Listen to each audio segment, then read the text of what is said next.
Every problem feels louder when your mind isn't calm. You wake up tired, your head's already racing. Maybe you're worried about money, someone you love, your future, or just trying to keep it together. You've tried to fix things. You've read books, watched videos, told yourself to stay positive, but inside, it still feels heavy. This isn't another talk about how to hustle harder. This is about something deeper. This is about solving problems at the root, not just on paper, but in your mind. The truth is, a peaceful mind can solve almost anything. And that's what this video is about. Not just getting through the day, but actually feeling better while you live it. You don't need more pressure. You need peace. You need clarity. You need a formula that works in real life, and that's what you'll learn here. Stay with this. It might just change how you handle everything. Chapter 1. Understand your mind before trying to change your life. You know, most people wake up every day trying to change everything around them, their job, their partner, their routine, their life. Yet they never stop to understand the one thing controlling it all, and their own mind. You can't change your life until you understand the machine that's running it. Your mind decides how you see the world, how you feel about it, and how you respond to it. It's not life that creates stress. It's how you think about life that does.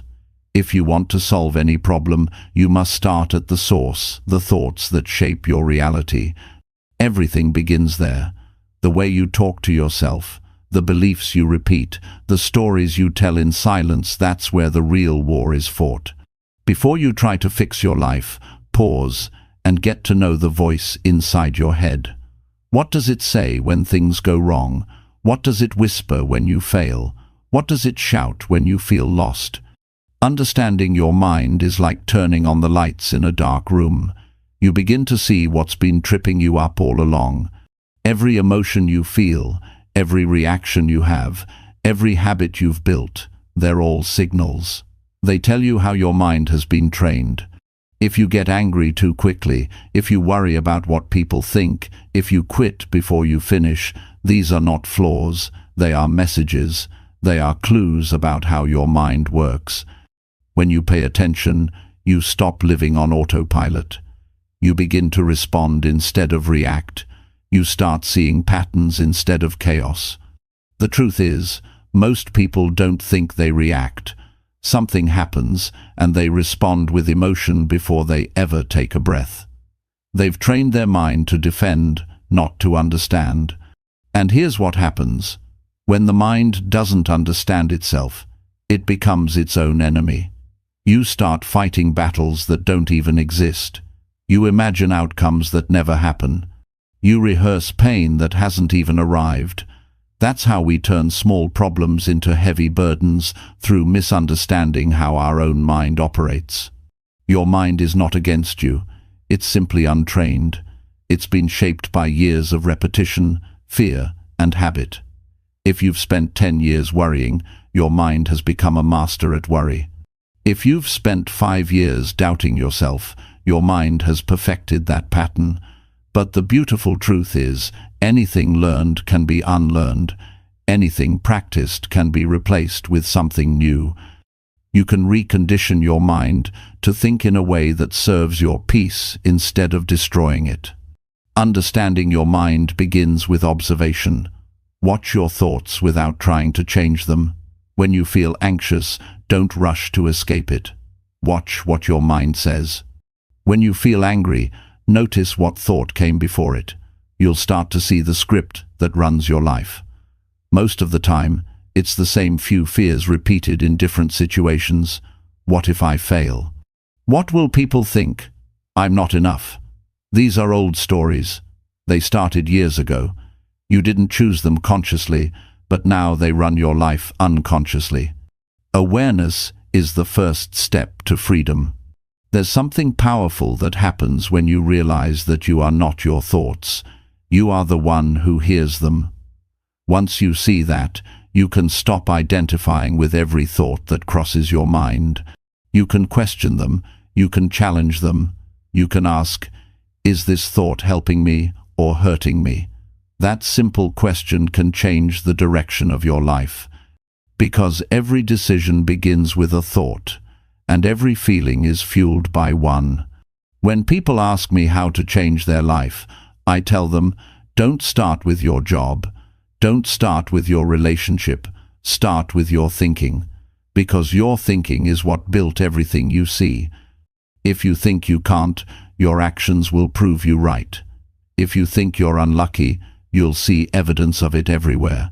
If you think people are against you, you'll interpret everything through that lens. The mind doesn't show you reality. It shows you what you believe about reality, and that belief becomes your world. So, before you try to fix the world around you, fix the lens you're looking through. A peaceful mind doesn't come from a perfect life. It comes from a mind that understands itself. You can't stop problems from appearing, but you can stop your mind from turning them into storms. Once you understand your mind, you'll stop blaming life for how you feel. You'll stop expecting others to make you calm. You'll see that peace is something you build inside thought by thought, day by day. Now, how do you understand your mind in practice? You begin with honesty. Ask yourself, what do I really believe about myself? Not what you tell people, what you actually believe when you're alone. Do you believe you're capable? Do you believe you're worthy of good things? Do you believe that problems are challenges or punishments? Because your beliefs shape your responses, and your responses create your results. Understanding your mind means confronting beliefs that are outdated, beliefs that no longer fit who you want to become. You must also understand your emotional patterns. Notice what triggers you the most. Is it rejection, control, uncertainty? These triggers reveal what your mind is still trying to protect. The moment you see your reaction clearly, you create space, and in that space, you can choose differently. You no longer get pulled into the storm, you stay grounded. That's how you start solving problems with calm instead of chaos. Many people think control means power, but the real power is understanding. You can't control every event, but you can control the meaning your mind gives it. One person loses their job and falls apart. Another loses their job and sees it as a chance to grow. The event is the same. The difference is how the mind interprets it. Understanding your mind gives you that power, the power to create meaning that strengthens you, not breaks you. And remember, your mind listens to what you repeat. If you keep saying, "I can't handle this," your mind will agree and make you feel weaker. If you say, "I'm learning to stay calm," your mind will start creating that calm. Words are instructions to the brain. Be careful what you tell yourself because your mind obeys. Speak peace often enough, and soon your mind will believe it. You can't build a peaceful mind through force. You build it through patience. Every day, choose to observe instead of react. Choose to understand instead of attack. Choose to respond instead of panic. Over time, your mind begins to trust you. It stops fighting. It starts listening. That's when you gain real control, not the kind that dominates, but the kind that leads with awareness. The most successful people aren't those who never feel doubt. They're those who recognize it and move anyway. They've learned to separate emotion from identity. They know that feeling uncertain doesn't mean they are weak. It means they are human. That's understanding. It's knowing your emotional waves without letting them drown you.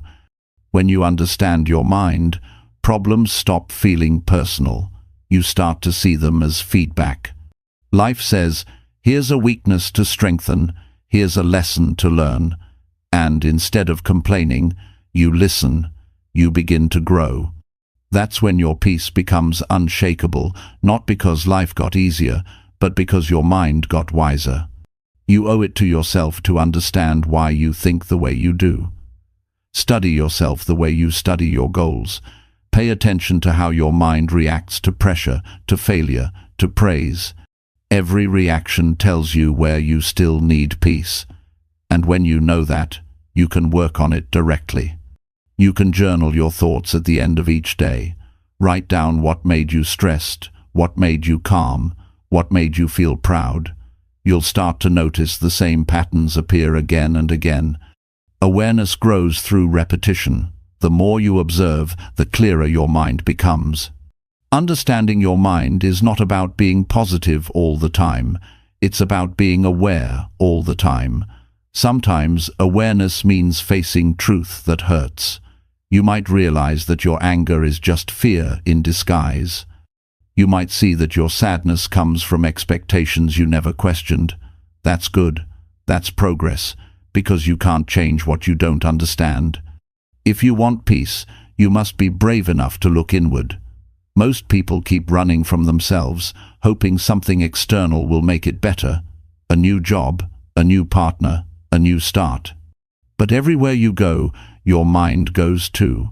If it's not peaceful inside, the world will never feel peaceful outside. You must understand what's happening inside before anything outside will make sense. So start small. Each morning, check in with your thoughts. Ask yourself, what am I focusing on today? When you feel overwhelmed, ask, what story is my mind telling me right now? When you feel doubt, ask, is this truth or fear speaking? These simple questions build awareness, and awareness builds peace. In time, you'll notice something incredible. The problems that used to shake you no longer control you. You still feel them, but you don't live in them. You've built distance, the kind that gives clarity. You'll start making decisions with calm instead of panic. You'll stop rushing for answers and start trusting your process. That's the gift of understanding your mind. You don't escape problems, you outgrow them. You don't erase emotions, you learn from them. You don't control everything, you control your response. And in that space between thought and reaction, peace lives.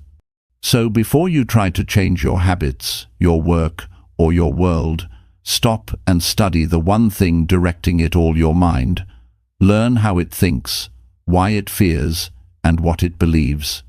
Because once you understand your mind, every problem becomes smaller, every emotion becomes clearer, and every day becomes lighter.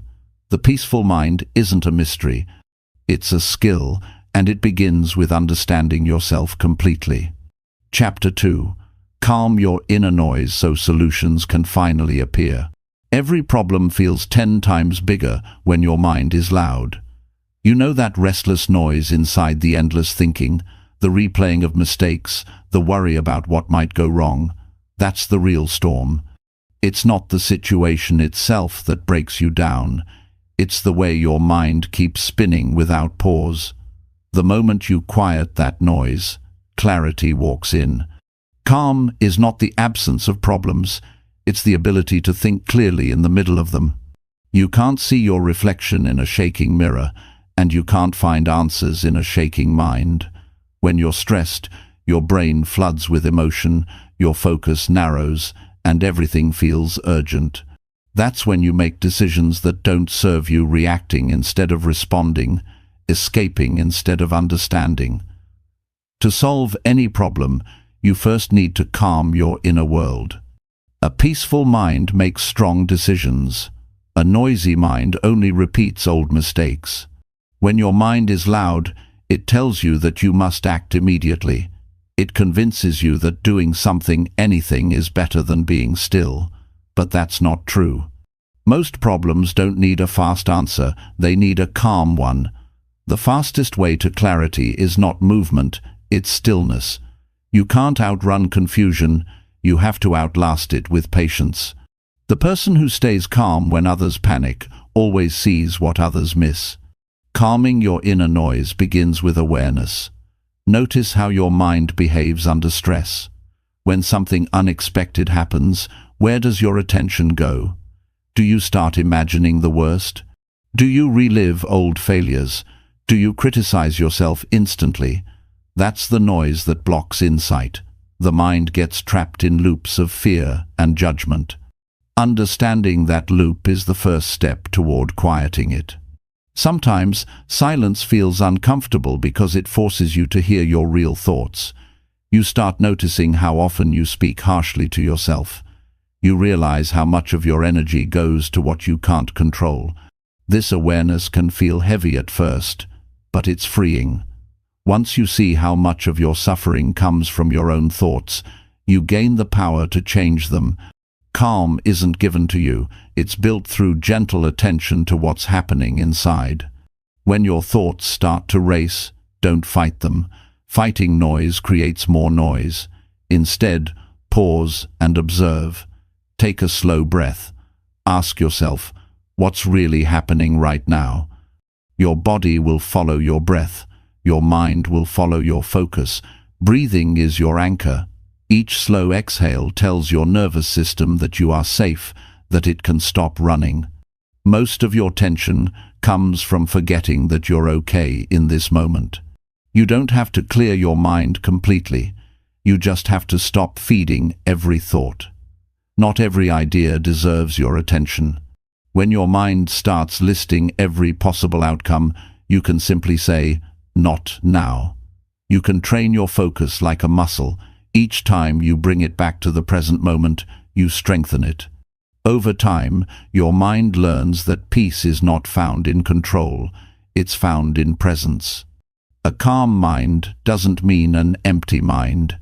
It means a focused one. It means you've chosen what to think about instead of being pulled around by every random thought. You can't stop thoughts from appearing, but you can decide which ones to entertain. Imagine you're sitting in a waiting room. Thoughts come and go like people entering and leaving. You don't need to talk to everyone who walks in. Some thoughts don't deserve a seat. Distraction feeds inner noise. Most people wake up and immediately check their phone. They scroll through other people's opinions, successes, and complaints before they've even met their own day. That's how noise begins. The mind becomes a room filled with voices that don't belong there. You can't find peace in a crowd. You have to choose silence. Start your day in quiet. Before you let the world in, listen to yourself first. You can create calm by simplifying what you consume. Too much information creates confusion. Too much comparison creates doubt. Too much talking creates tension. The mind needs space to breathe. Set boundaries with your attention. Not every message deserves an answer. Not every problem is yours to fix. Protect your focus the way you'd protect something valuable, because it is. Another way to calm your inner noise is to give your thoughts somewhere to go. Write them down. Putting thoughts on paper gets them out of your head. You'll see that half of what felt overwhelming loses power when it's visible. The mind exaggerates, paper clarifies. Once your thoughts are in front of you, you can separate facts from feelings. You'll see what needs action and what just needs time. When you're overwhelmed, your mind tells you that you have too much to handle. But most of the time, you don't have too much to do, you have too much to think about. Thinking about a task takes more energy than doing it. Calm begins when you stop carrying mental weight you don't need to. Focus on one thing at a time. If you can do it now, do it. If you can't, schedule it. Then stop thinking about it until it's time.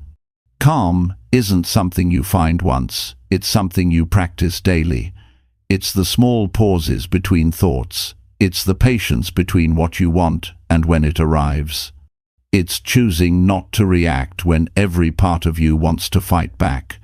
Each time you pause instead of panic, you teach your mind that it doesn't need to overheat to survive. You're reprogramming your nervous system for balance. Many people mistake activity for progress. They keep themselves busy to avoid stillness, but silence is not wasted time. In silence, the mind processes. It organizes your emotions. It connects patterns. The most powerful insights often come when you stop trying to force them. The answer that felt out of reach appears naturally once your inner noise quiets down. That's how clarity works. It visits calm spaces. You can notice calm physically. Your shoulders drop, your breathing deepens, your stomach softens, your heartbeat steadies. You feel safe again. That's when your brain's problem-solving ability returns. You start to see choices instead of walls. You remember options you had forgotten. Calm restores logic. Emotion clouds it. The clearer you think, the easier solutions appear. When you're calm, you start separating what's important from what's urgent. You realize that not every message needs a reply right now. Not every conflict needs your energy. You see that peace is not weakness, it's wisdom. The person who can stay composed in chaos always holds the advantage, not because they're detached, but because they can see things as they are, not as fear paints them.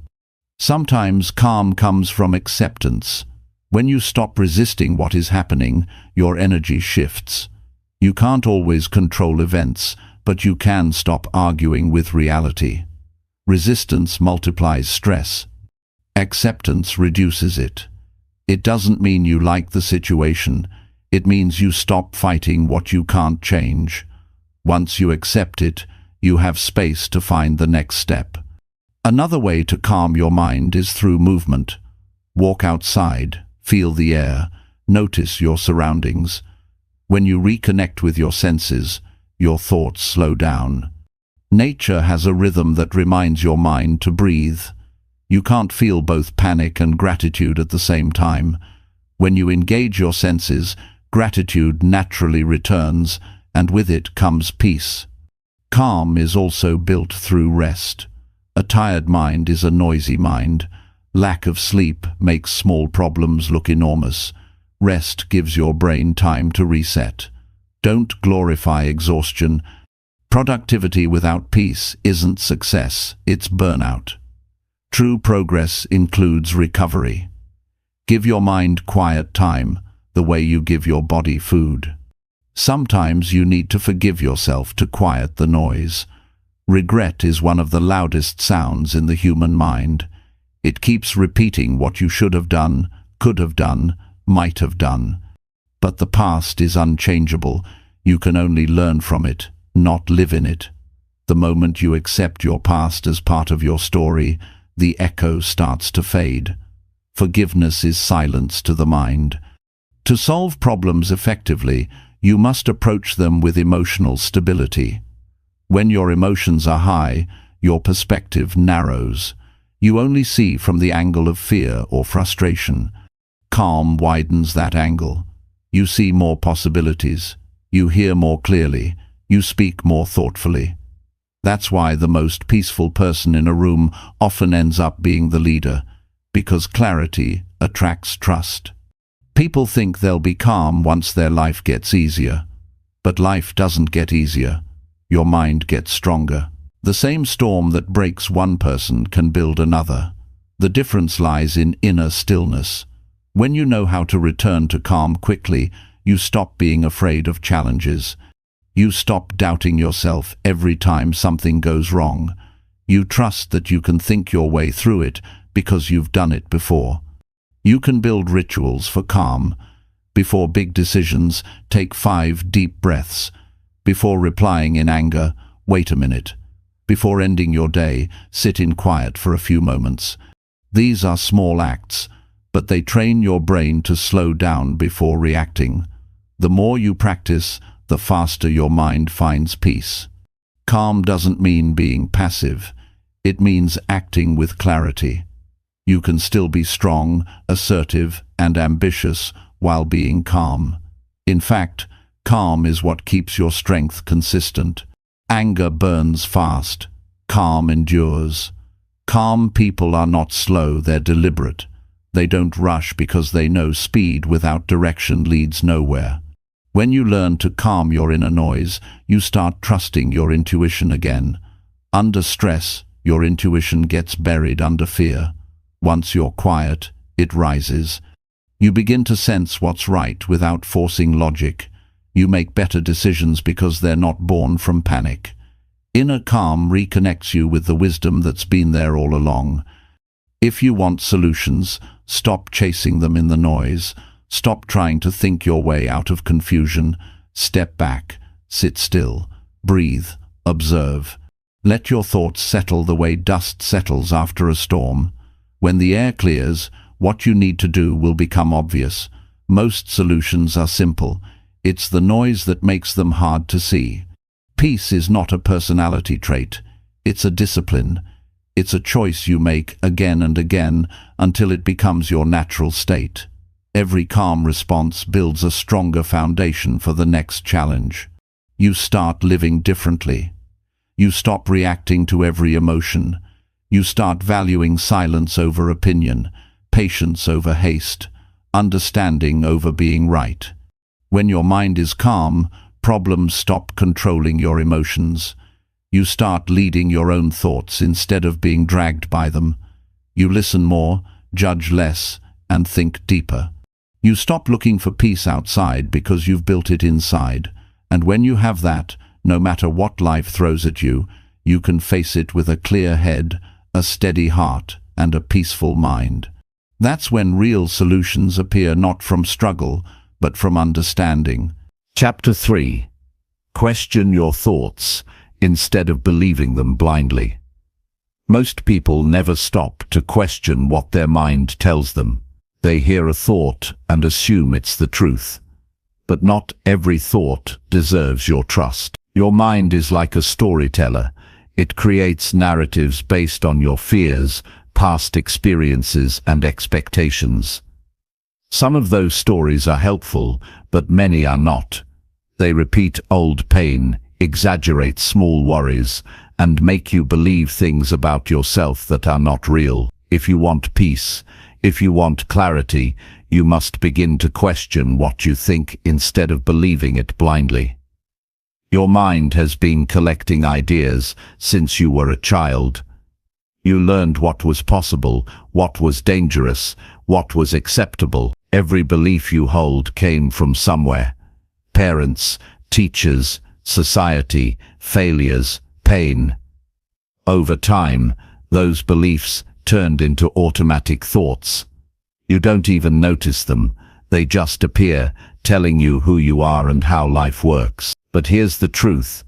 Just because a thought is loud doesn't mean it's true. Some of the most convincing thoughts are also the most destructive. Think about how often your mind says things like, "I can't do this," or "they don't like me," or "this will never work." Most people hear those thoughts and stop there. They don't question them. They just obey them. They don't realize those are not facts. They're interpretations. The mind interprets the world through emotion. When you're afraid, your thoughts will exaggerate the danger. When you're angry, your thoughts will justify your reaction. When you're sad, your thoughts will tell you that nothing will ever improve. It's not life that changes, it's your perception. The way to free yourself from these illusions is to pause and ask, is this thought true? Then go deeper. How do I know it's true? What proof do I really have? Is there another way to see this? Most of the time, you'll find that your thought is just an assumption dressed up as truth. Once you question it, it begins to lose power. The mind only controls you when you don't challenge it. Every emotion begins with a thought. If you feel hopeless, somewhere beneath it is a thought saying, things will never get better. If you feel insecure, there's a thought whispering, I'm not enough. If you feel anxious, your mind is predicting failure before it even happens. By questioning these thoughts, you start to weaken their influence. You create space between what happens and how you interpret it. That space is where peace lives. Your thoughts are like clouds. They pass through your mind, but they don't define the sky. The problem is, people start identifying with the clouds. They think, this is me. They say, I am anxious, instead of I am having an anxious thought. The difference seems small, but it's everything. When you believe a thought blindly, you become it. When you question it, you remain the observer. You regain control. The most dangerous thoughts are not the ones that are obviously negative. They're the ones that seem logical but are built on fear. For example, I should wait until I'm more prepared sounds reasonable, but sometimes it's fear pretending to be wisdom. I'll start when I feel ready, feel safe, but it's often a disguise for self-doubt. Your mind is clever. It uses comfort to keep you stuck. When you start questioning those thoughts, you expose the patterns that keep you small. It's important to understand that your mind isn't trying to hurt you, it's trying to protect you. It learned to create fear to keep you safe. The problem is that it doesn't know the difference between physical danger and emotional discomfort. The same alarm that goes off when you're in real danger also activates when you're about to face rejection, failure, or change. Questioning your thoughts helps you calm that false alarm. You begin to see that most fears are not real threats. They're predictions that rarely come true. One powerful way to challenge your thoughts is to imagine a friend coming to you with the same belief. If your friend said, "I'm going to fail," what would you say to them? You'd probably tell them, "You don't know that yet," or "You've done hard things before." Now ask yourself why your mind deserves less compassion than your friend does. Speak to yourself with fairness. Be skeptical of your own negativity. Sometimes your thoughts are not even your own, they're borrowed. You might be carrying someone else's voice inside your head, a critical parent, a harsh teacher, a judgmental peer. Their words may have become your inner dialogue. Questioning your thoughts helps you separate your true voice from the echoes of the past. You get to decide which ones stay. You can begin this process by observing your thoughts throughout the day. When you catch one that feels heavy, pause and write it down. Don't analyze it yet, just notice it. At the end of the day, look at what you've written. Ask yourself, who told me this? Is it true every time, or just sometimes? Does believing this thought help me grow or hold me back? You'll start seeing patterns. Certain thoughts show up again and again in different forms. Those are the ones that need your attention the most. Your beliefs shape your entire experience. If you believe the world is hostile, you'll interpret every action as a threat. If you believe people can't be trusted, you'll find proof of it everywhere. The mind looks for evidence to confirm what it already believes. That's why it's dangerous to accept every thought as truth. The mind will build a reality around it. Questioning your thoughts breaks that cycle. It gives you the power to create new beliefs that reflect who you want to become, not who you used to be. When you begin to doubt your thoughts, your ego will resist. It doesn't like being questioned. It will say, "You're wasting time," or "This is pointless." That's just another thought. Smile at it. You don't need to fight your thoughts, you just need to stop obeying them. Over time, the ego's voice grows quieter. You realize it's not the enemy, it's just the old version of you trying to stay in control. Questioning your thoughts also teaches you humility. You begin to see how limited your perspective really is. You realize that your interpretation of reality is only one angle among many. That realization softens judgment. You stop assuming you always know what people mean or why things happen. You stop reacting to misunderstanding. You become more open, more understanding, more peaceful. This practice doesn't mean you reject every thought. It means you become selective. You keep the ones that serve your growth and discard the ones that don't. For example, if you think, "I can learn from this," keep it. If you think, "I'll never succeed," question it. Replace it with something true, like "I don't know yet, but I can try." You're not lying to yourself. You're choosing to focus on what's useful. One of the most liberating moments in life is realizing that thoughts are suggestions, not commands. You don't have to believe everything you think. You don't have to act on every idea that appears. You are the gatekeeper of your mind. You get to decide what enters and what leaves. That's freedom. When you face a problem, your first reaction is usually emotional. The mind immediately generates a story, often a fearful one. It says, "This is terrible," or "I can't handle this." In that moment, stop and question it. Ask, is this fact or assumption? If it's assumption, you can set it aside. Then focus on facts. What's really happening? What's within my control? What step can I take right now?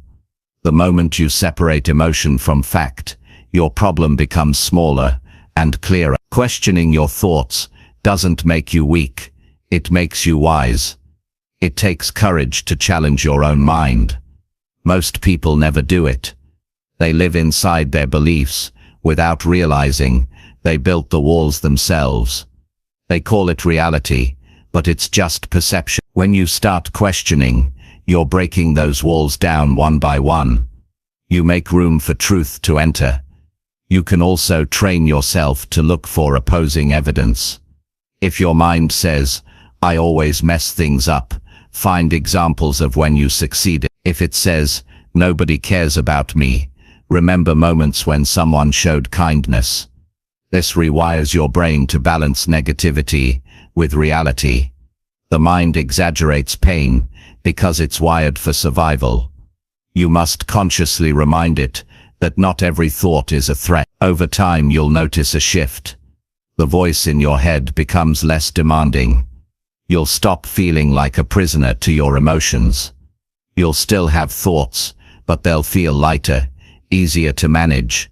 You'll respond to challenges with curiosity instead of fear. You'll begin to trust your judgment because it's no longer clouded by old narratives. Every great change begins with self-awareness. When you understand how your thoughts shape your emotions, you stop being controlled by them. You become a thinker, not just a reactor. You start choosing thoughts that build confidence instead of anxiety, hope instead of doubt. It's not about being positive all the time. It's about being honest enough to challenge what's false. The world around you may never change as fast as you want. But when you question your thoughts, your experience of that world transforms completely. You stop living from fear. You stop believing that every worry deserves attention. You stop assuming that your feelings define reality. You start living with awareness, not assumptions. The mind will always produce thoughts. That's its job. But it's your job to decide which ones guide your life. Every time you pause to question, you reclaim a piece of your peace. You strengthen your ability to think clearly, choose wisely, and live calmly. You begin to see that truth and fear sound different, and peace always follows truth. So the next time your mind tells you that you can't, that you're not enough, or that things will never change, don't argue, don't fight, just ask, is that true? And watch how silence follows that question. Because most of the time, your mind has no real answer, it's just noise. And in that silence, clarity returns. In that space, solutions appear. That's where freedom begins. Not by controlling every thought, but by seeing them for what they are. Passing stories, not permanent truth. Chapter 4. Face discomfort until it loses power over your peace. Most people spend their entire lives running from discomfort. They avoid the hard conversations, hide from failure, distract themselves when they feel pain, and call it survival. But avoiding discomfort doesn't protect your peace. It destroys it. Every time you escape what makes you uncomfortable, it grows stronger. Every time you face it, it loses its hold on you. Discomfort is not your enemy. It's a teacher trying to show you where your growth lives. If you want real peace, you must stop running and start facing what hurts until it no longer controls you. Peace is not found in the absence of challenge, it's built in the presence of it. Life will never stop testing you. Every time you think you've reached stability, something new will come along to shake it. That's not punishment, it's training. The goal isn't to escape the fire, it's to learn how to stand in it without burning. The only way to do that is to stop fearing discomfort. Discomfort is the signal that you are stepping into something unfamiliar. It's the sign that your comfort zone is ending and your real potential is beginning. But most people misunderstand that feeling. They believe that being uncomfortable means something is wrong. They interpret tension as danger and back away before they even see what's on the other side. Growth always feels uncomfortable before it feels rewarding. You can't build strength in the same space that keeps you safe. When you face discomfort, your mind will panic at first. It will tell you to leave, to hide, to return to what's easy. But if you stay long enough, you'll notice something interesting. The fear begins to fade. What once felt unbearable becomes manageable. What once felt threatening becomes ordinary. That's how you take power away from discomfort. Not by avoiding it, but by proving to your mind that it's survivable. Your peace is not fragile, it just hasn't been tested enough. The more you expose yourself to discomfort, the stronger your tolerance becomes. You learn that rejection won't break you. You learn that failure doesn't define you. You learn that uncertainty isn't the end of control, it's the beginning of trust. Every time you face what scares you, your mind learns a new truth. I can handle this, and that belief is the foundation of peace. Discomfort shows up in many forms. It could be the awkward silence after you tell the truth. It could be the moment you choose discipline over laziness. It could be the quiet loneliness of working on yourself while everyone else seeks distraction. These moments don't feel good, but they build a kind of peace that pleasure never can. Pleasure gives temporary relief. Discomfort gives lasting strength. There's a calm that comes only after you stop avoiding pain. When you finally turn toward what you've been running from, you realize it's not as powerful as your imagination made it. Most suffering comes not from pain itself, but from resisting it. When you stop resisting, the pain starts to soften. It becomes information instead of punishment. It tells you what needs healing, what needs change, what needs acceptance. If you've ever gone through heartbreak, failure, or loss, you've already seen this truth in action. The first wave of pain feels unbearable, but over time, as you face it, the edges of that pain begin to dull. What once felt impossible to live through becomes something you can talk about calmly. That transformation didn't happen because time healed you. It happened because you stayed with the discomfort long enough for understanding to grow. Most people confuse comfort with peace. Comfort is temporary. It depends on your surroundings. Peace is permanent. It depends on your mindset. You can sit in a comfortable room and still feel restless inside. You can be in chaos and still feel grounded if you've built peace through discomfort. The more you practice staying present in difficult emotions, the less you'll need life to be perfect to feel okay. Facing discomfort doesn't mean forcing yourself to suffer unnecessarily. It means being honest about the feelings you've been avoiding. It means sitting with sadness without immediately distracting yourself. It means acknowledging fear instead of pretending you're fine. It means admitting that you don't have control over everything and realizing that's okay. Peace isn't about control, it's about surrendering to what's real. Discomfort becomes powerful when you treat it like a wall. Every time you feel it, that's where you stop. If you can push through that wall, even slightly, you expand your life. Think of how many opportunities people miss because they couldn't handle temporary unease. They avoid saying what they really think, so relationships stay shallow. They avoid taking risks, so dreams never grow. They avoid facing mistakes, so the same patterns repeat. Discomfort guards everything worth having. If you want more peace, more confidence, more freedom. You must walk through that gate. When you start facing discomfort consciously, it changes the way you see yourself. You stop feeling like a victim of circumstances. You begin to trust your ability to endure. You stop saying, "I can't handle this," and start saying, "This is hard, but I'll get through it." That shift in language changes your entire emotional state. It moves you from helplessness to ownership. Ownership brings peace, because it reminds you that you're not powerless. You're growing. People think peace means everything goes smoothly. It doesn't. Peace means that when things fall apart, you don't fall apart with them. You can still think clearly even when you're hurting. You can still act with integrity even when you're angry. You can still move forward even when the outcome is uncertain. That kind of peace doesn't come from comfort. It's built from repeatedly facing discomfort until it stops shaking you. There's a difference between pain that hurts and pain that heals. The first one drains you.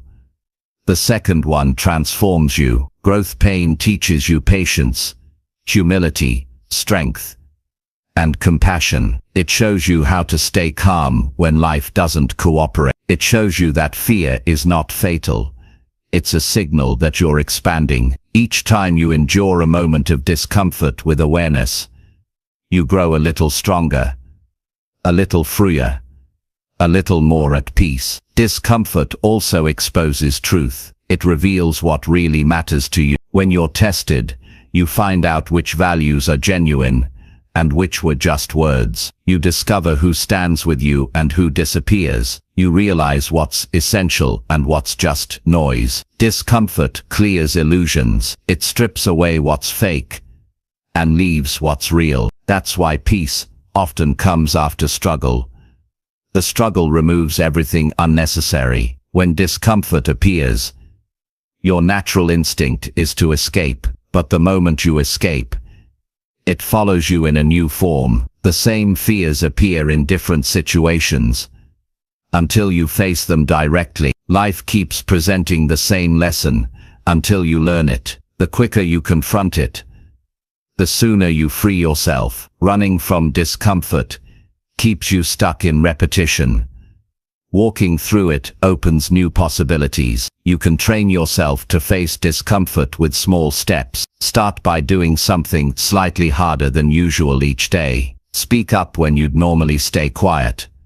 Sit with silence instead of reaching for your phone. Admit when you don't know something instead of pretending you do. These small acts teach your mind that discomfort is survivable. Over time, you'll stop seeing it as a threat and start seeing it as growth. When you resist discomfort, it feels like an enemy. When you face it, it becomes a teacher. Every uncomfortable emotion carries a message. Anger says your boundaries are crossed. Fear says something valuable is at stake. Sadness says something meaningful has ended. If you listen, these emotions guide you toward healing. If you avoid them, they keep repeating until you pay attention. To truly master peace, you must learn to sit with tension without demanding that it disappear. That's maturity. To feel discomfort and not react destructively. To let life be imperfect without trying to fix everything immediately. The world doesn't owe you comfort. What it offers instead is growth.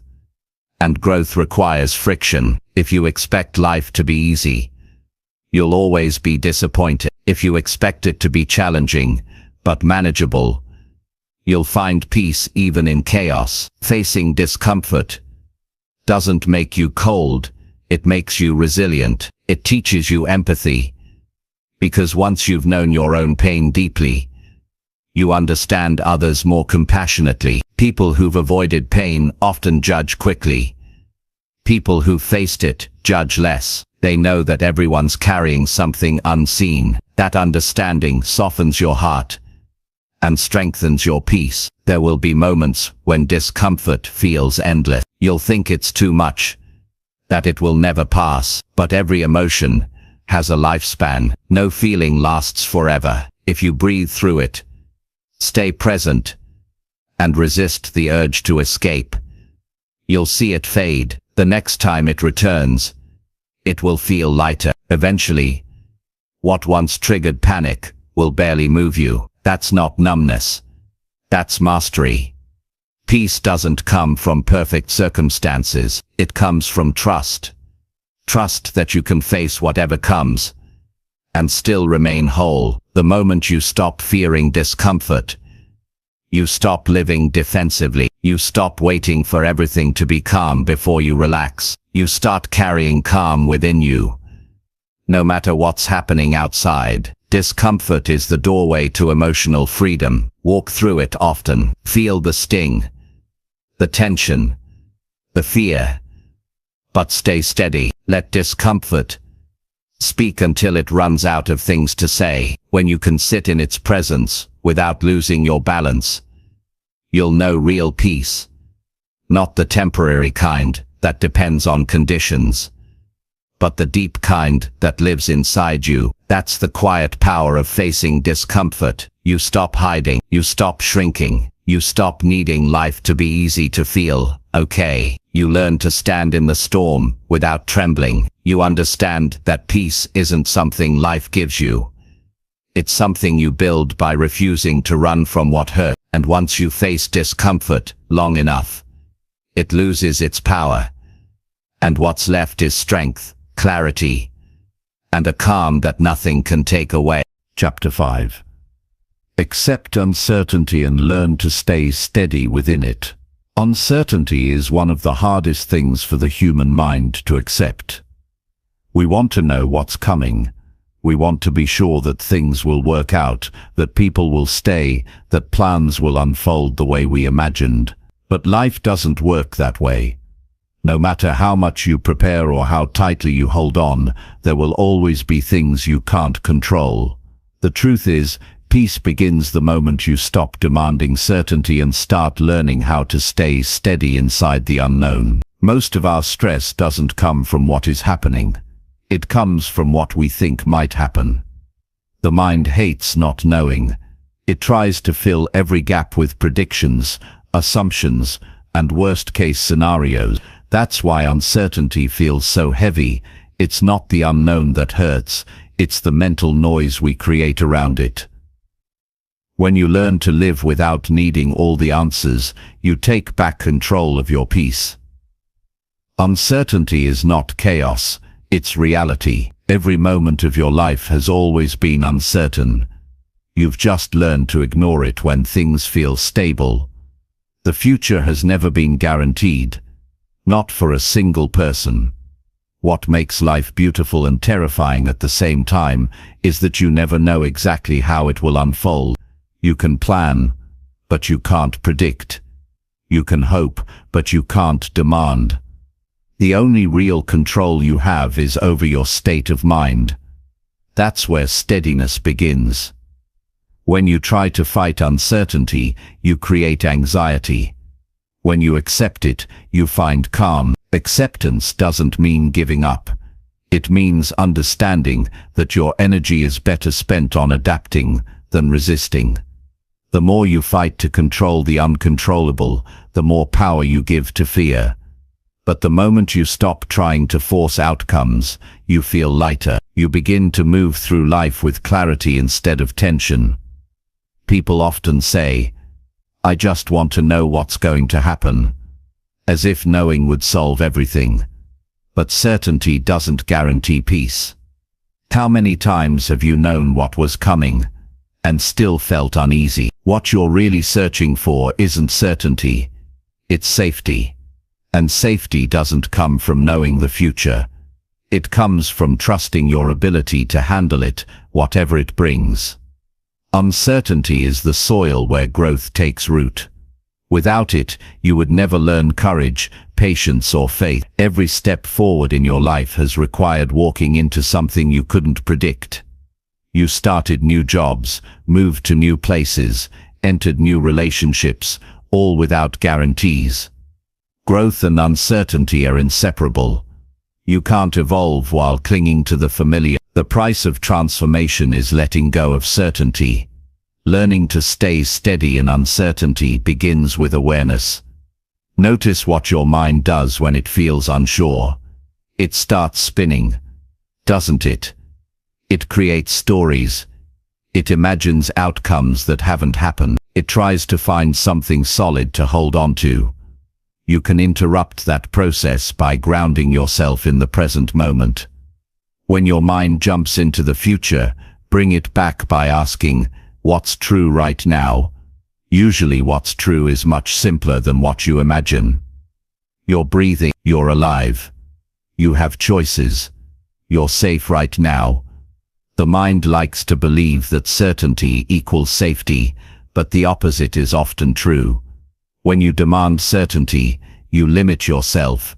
You say no to opportunities, because you can't guarantee the result. You stay in places that make you unhappy because, at least they're predictable. You choose familiarity over fulfillment. Learning to stay steady within uncertainty allows you to take risks that lead to a better life. It's not recklessness, it's courage built on trust in yourself. Uncertainty is uncomfortable because it challenges the illusion of control.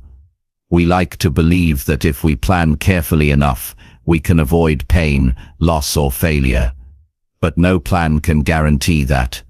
Control gives the illusion of safety, but it often becomes a trap. You start trying to manage every detail of your life, and when something doesn't go your way, you collapse. The wiser path is flexibility. To stay steady, even when things move in directions you didn't expect. There's a quiet strength in being okay with not knowing. It means you've matured beyond needing life to obey your preferences. You've learned that peace doesn't come from certainty.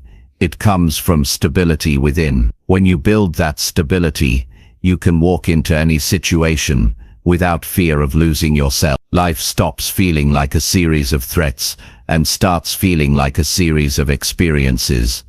Each one an opportunity to learn, to grow, to practice calm.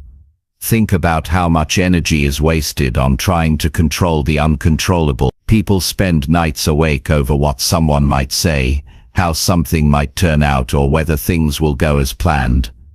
They live in mental scenarios that never happen. The truth is, most of what you worry about doesn't come true, and the things that do you handle better than you expected. You've already survived countless uncertainties, you'll survive the next ones too. The steadiness you're seeking is not something you find, it's something you build. You build it through consistency, patience and self-trust. When you keep promises to yourself, you strengthen your foundation. When you do what you say you'll do, even when it's uncomfortable, you prove to your mind that you can depend on yourself. That dependability creates inner calm. When uncertainty comes, you no longer panic because you've built confidence in your ability to adapt. One of the simplest ways to stay steady is to focus on what's within your reach. The human mind loves to wander into the future, but peace only exists in the present. You can't control tomorrow, but you can control your choices today. You can't know what people will do, but you can control how you respond. When your focus stays on what's actionable, uncertainty loses its bite. You stop feeling powerless because you're grounded in what's real. Many people think acceptance means passivity. It doesn't. Acceptance is power. It's saying, this is what's happening, and I'll work with it instead of against it. When you accept uncertainty, you stop wasting energy resisting what already is. That energy can then be used for problem solving, creativity and action. Acceptance clears the fog, so you can see the path forward. You can practice acceptance through small acts of surrender. When plans change unexpectedly, breathe instead of reacting. When someone disappoints you, pause before assuming the worst. When life throws something unfamiliar at you, remind yourself, I can handle this. Over time, these small acts add up. They build a quiet resilience that doesn't crumble when the ground beneath you shifts. Uncertainty is where your faith is tested, not necessarily religious faith, but but faith in life, in timing, in yourself. It's easy to believe in peace when everything is predictable. It's harder when things fall apart. But that's where you find out who you really are. The person who can stay centered in uncertainty doesn't depend on conditions to feel calm. They carry calm with them. That's real freedom. Fear will try to convince you that uncertainty is dangerous. It will say, "What if it doesn't work out?" But you can answer, "What if it does?" It will say, "What if I fail?" You can reply, "Then I'll learn and adjust." You can't silence fear completely, but you can talk back to it with reason. The goal is not to eliminate fear, it's to stop letting it decide your future. When life feels uncertain, anchor yourself in what never changes: your values, your character, your effort. Outcomes may shift, people may come and go, but who you choose to be remains in your control. That's where steadiness comes from. You stop chasing guarantees outside and start building trust inside. It helps to remember that uncertainty also holds possibility. The same unknown that carries fear also carries potential. The job you might lose could lead to something great. The relationship that ended could create space for something healthier. The plan that failed could teach you something essential. The unknown is not only the home of risk, it's also the birthplace of opportunity. When you accept uncertainty, you open yourself to new beginnings that certainty would have closed off. You can develop emotional steadiness through routine. When the world feels unpredictable, having daily practices that ground you makes a difference. Wake up and focus your mind before the day begins. Reflect at night on what went well instead of what went wrong. Eat well, move your body, breathe deeply. These small anchors remind your nervous system that stability exists, even in uncertainty. It's also important to give yourself permission to feel uneasy. Uncertainty naturally creates tension, and that's okay. The goal isn't to eliminate discomfort, but to stay calm while it's present. The more you allow yourself to feel uncertainty without trying to fix it immediately, the more your tolerance grows. That tolerance becomes your strength. You stop being afraid of life's unpredictability because you've practiced existing within it. Some of the most peaceful people you'll ever meet are not those who have perfect lives. They're the ones who've learned to let life unfold.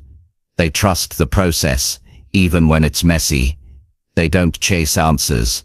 They move forward step by step, adjusting as they go. They understand that every season of uncertainty eventually brings clarity. Nothing stays unclear forever. When you accept uncertainty, you also accept impermanence. You understand that everything in life, pain, joy, success, failure, is temporary. That realization doesn't make life bleak, it makes it precious. You stop taking things for granted because you know they can change. You start appreciating the small moments, the ordinary days, the simple peace of being alive. Uncertainty becomes less of a threat and more of a reminder to live fully now. Staying steady within uncertainty doesn't mean never wavering. You'll have moments of doubt and fear. But steadiness means you return to center each time.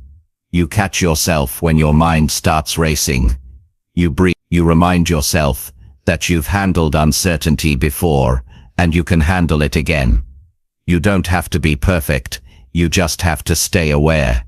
The mind seeks certainty because it fears loss, but peace is found in letting go. You can't predict every outcome, but you can trust your capacity to adapt.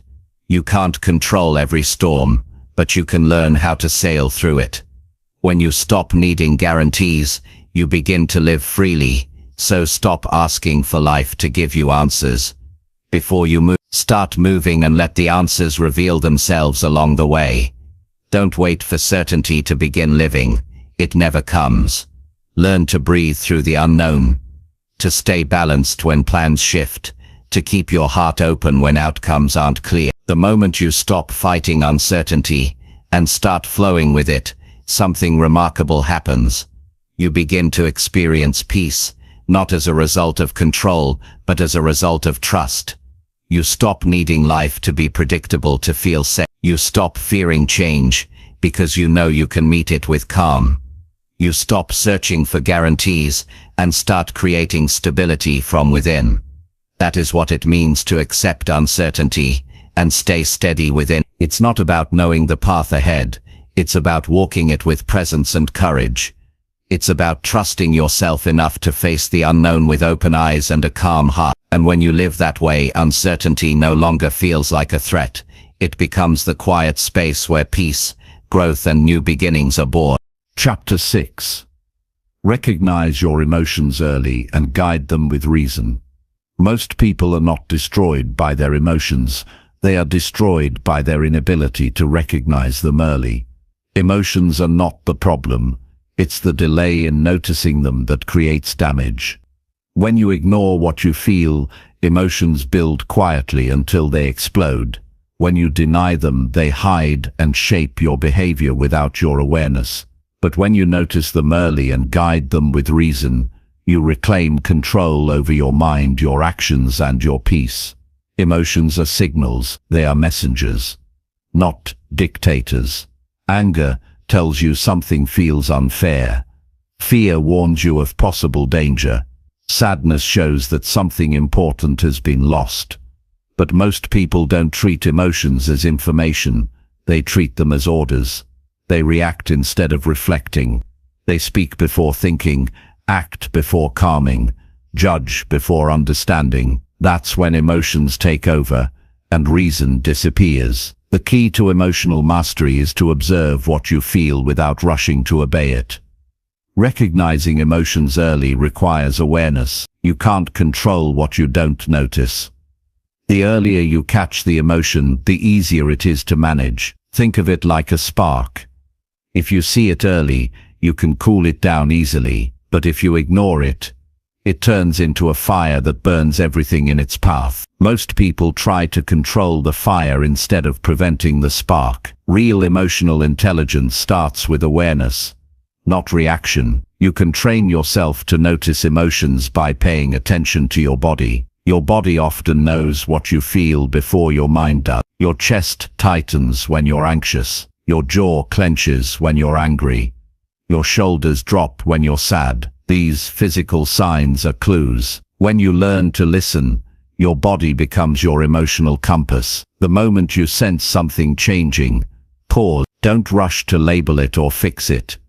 Just notice it. Awareness is the beginning of control. Once you recognize the emotion, you have two choices. Let it drive you or guide it with reason. Emotions are powerful forces. They can move you toward wisdom or destruction, depending on how you handle them. Reason doesn't mean suppressing what you feel. It means managing how you express it. When emotion and reason work together, you act with clarity and strength. When emotion acts alone, you react with confusion and regret. Most people either overreact or disconnect. Some drown in their emotions, letting them dictate every choice. Others deny their emotions entirely, pretending not to feel. Both paths lead to imbalance. Overreaction causes chaos. Suppression causes disconnection. Emotional maturity lies in the middle, feeling deeply but thinking clearly. You acknowledge what you feel, but you don't hand it the steering wheel. It's important to remember that emotions are temporary visitors. They come and go like waves. No feeling stays forever unless you keep feeding it. Anger lingers when you replay the story. Sadness deepens when you resist it. Anxiety grows when you chase control. When you guide emotions with reason, you stop giving them unnecessary power. You let them rise, deliver their message, and fade naturally. To guide emotions, you need to slow down your reactions. Most people feel first, speak second, regret third. The goal is to insert reflection between feeling and action. That small pause changes everything. It gives your logical mind time to step in. It allows you to ask, is this emotion based on fact or interpretation? Will acting on this help or harm? What's a better way to respond? That's how reason transforms emotion into wisdom. Let's say someone says something that offends you. Your first reaction might be anger. If you react immediately, you might say or do something you'll regret. But if you pause, notice the emotion, and think, you might realize your anger came not from what they said, but from how it made you feel about yourself. In that pause, you take back power. You respond consciously instead of emotion. That's emotional leadership, being in charge of your inner world. Recognizing emotions early also helps you communicate better. When you understand what you're feeling, you can express it clearly instead of projecting it onto others. You can say, "I feel hurt," instead of shouting, "You always do this." You can say, "I'm anxious," instead of withdrawing in silence. Emotional awareness creates emotional honesty, and honesty builds connection. People can't respond to feelings you never express. Children react to emotions. Adults respond to them. Growth means learning to carry feelings without letting them control your decisions. It means understanding that emotion and logic can coexist. You can be upset and still act kindly. You can be scared and still take the next step. You can be disappointed and still move forward. That balance is what creates a peaceful mind. Not the absence of emotion, but the mastery of it. Sometimes people believe that strong emotions make them weak. They think showing sadness means failure, or expressing fear means they're not brave. But strength is not the absence of feeling.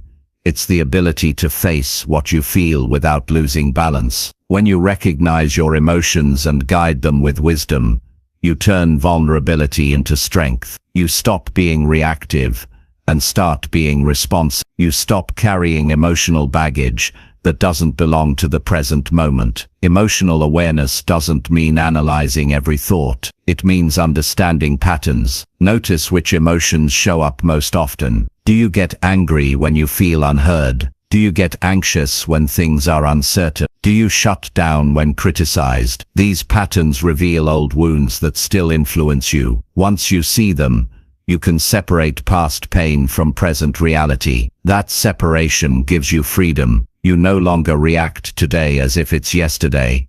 Reason doesn't silence emotion, it refines it. For example, fear can protect you when danger is real, but when fear controls you, it keeps you stuck. Reason asks, is this fear helping me or holding me back? Sadness helps you process loss, but when sadness turns into self-pity, reason says, it's time to let go. Anger can motivate change, but when anger turns to resentment, reason reminds you that peace is more valuable than revenge. Reason is the guide that keeps emotion aligned with truth. You can develop emotional reasoning through reflection. At the end of each day, think about moments when emotion guided your behavior. Were there times you reacted too quickly? Were there moments you stayed calm when you normally wouldn't? Reflection strengthens awareness. It's how you learn from experience instead of repeating it. Emotional mastery is built through observation, not judgment. It's also helpful to create space before responding to emotionally charged situations. Step away for a few minutes if you can. Breathe slowly. Remind yourself that emotion is energy. It needs time to settle. Once your body relaxes, your mind regains clarity. Many regrets could be avoided if people allowed emotions to cool before taking action. Patience is a form of intelligence. It gives you control when everything around you feels intense. Guiding emotions with reason also means choosing where to place your attention. Emotions follow focus. The more you focus on what's wrong, the stronger your frustration grows. The more you focus on gratitude or solutions, the calmer your emotions become. You can't always choose your feelings, but you can choose what feeds them. Attention is fuel. Use it wisely. Sometimes you'll face emotions that feel overwhelming. You might feel sadness that won't lift or anger that burns for days. When that happens, reason helps you step back and observe instead of drown. Ask yourself, what is this emotion trying to tell me? What needs attention here? Emotions often repeat until they are understood. Once you address their root, they release their grip. Emotional maturity is not about being happy all the time. It's about being honest and balanced, no matter what you feel. When you recognize emotions early, you stop being surprised by them. When you guide them with reason, you stop being controlled by them. Peace grows naturally, because you no longer live at the mercy of every passing feeling. Emotions are part of being human. They bring color to life. Without them, everything would feel flat and mechanical. But like water, they need direction. Uncontrolled, they flood and destroy. Guided, they nourish and strengthen. The goal isn't to dry the river. It's to build strong banks that guide its flow. That's what reason does for emotion. If you want to build a peaceful mind, practice noticing your emotions in real time. When you start to feel tense, name it. I'm frustrated. When you feel uneasy, say I'm anxious. Naming emotions reduces their intensity, because it activates the rational part of your brain. You move from being the emotion to observing it. That simple step changes everything. Awareness turns emotion from chaos into clarity. It's also important to remember that you can feel multiple emotions at once. You can be grateful and sad. You can be hopeful and afraid. You can be proud and uncertain. The mind likes to label feelings as good or bad, but emotions are just experiences passing through. Don't judge them, understand them. The moment you stop labeling emotions as wrong, you start learning from them. Some of your strongest emotions come from unmet needs. When you're angry, maybe you need respect. When you're sad, maybe you need connection. When you're anxious, maybe you need stability. If you can identify the need beneath the emotion, you can address the cause instead of fighting the symptom. Reason helps you see that emotions are not random. They're signals pointing to something deep. The ability to guide your emotions defines how you handle life's challenges. When others panic, you can stay centered. When conflict arises, you can respond with clarity. When disappointment appears, you can recover faster. That steadiness makes you dependable to yourself and to others. It builds confidence that no matter what happens, you can handle your inner world with strength. There's great peace in knowing that you can feel deeply without losing control. It means you trust yourself. You know that emotion will visit, but you also know it will leave. You don't fear anger, sadness, or fear anymore, because you've learned how to meet them with awareness and guide them with reason. That is emotional freedom. When you live this way, life doesn't become easier, but it becomes clearer. You stop reacting to every situation based on momentary feeling. You start responding based on understanding. You no longer need to suppress your emotions or let them dominate you. You find balance between heart and mind. That's what it means to recognize your emotions early and guide them with reason. It's a practice of awareness, honesty, and patience. It's choosing to lead yourself through every feeling with understanding instead of resistance. It's learning to let emotions speak, but not letting them decide. And when you master that balance, your peace becomes unshakable, your decisions become wiser, and your life begins to move with the quiet strength of a mind and heart working together in harmony. Chapter 7. Turn your pain into clarity instead of carrying it forever. Pain is a part of every human story. No one escapes it. You can hide from it, numb it, or pretend it doesn't exist, but it will stay until you face it. Pain itself is not the enemy. It becomes the enemy when you carry it for too long without learning what it's trying to teach you. When you hold on to pain, it becomes your identity.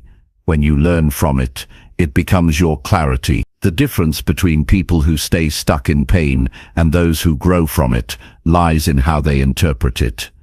Most people believe pain is punishment, but it's not. It's feedback. It's the body and mind's way of saying something needs your attention. Pain is information wrapped in discomfort. It pushes you to stop, reflect, and change something. When you ignore it, it grows louder. When you face it, it starts revealing truth. Every painful experience carries a message, and that message is meant to guide you toward a clearer understanding of yourself and your life. Carrying pain forever is like keeping a wound open long after it could have healed. You touch it again and again, reminding yourself how much it hurt. You replay the moment The betrayal, the failure, the loss. You think that remembering it keeps you safe from repeating it, but what it really does is keep you from living fully. The mind convinces you that holding on gives you control, but in truth it holds you captive. Healing doesn't mean forgetting, it means seeing the pain clearly enough to release it. Turning pain into clarity begins with acceptance. You can't transform what you refuse to acknowledge. Many people spend years running from their pain, burying themselves in work, distractions or relationships just to avoid feeling. But pain avoided is pain prolonged. The moment you stop running and face it, you begin to see it differently. It's not just suffering, it's a signal. Acceptance doesn't erase what happened, but it gives you the power to work with it instead of against it. Once you accept pain, the next step is understanding it. Ask yourself, what is this pain trying to teach me?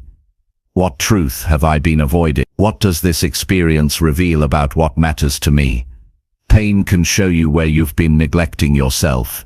It can show you which boundaries were too weak or which expectations were unrealistic.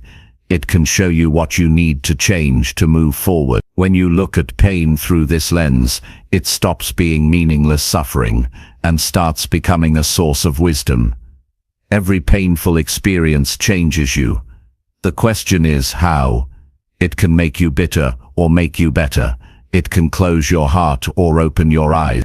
It can make you afraid of life or more compassionate toward others.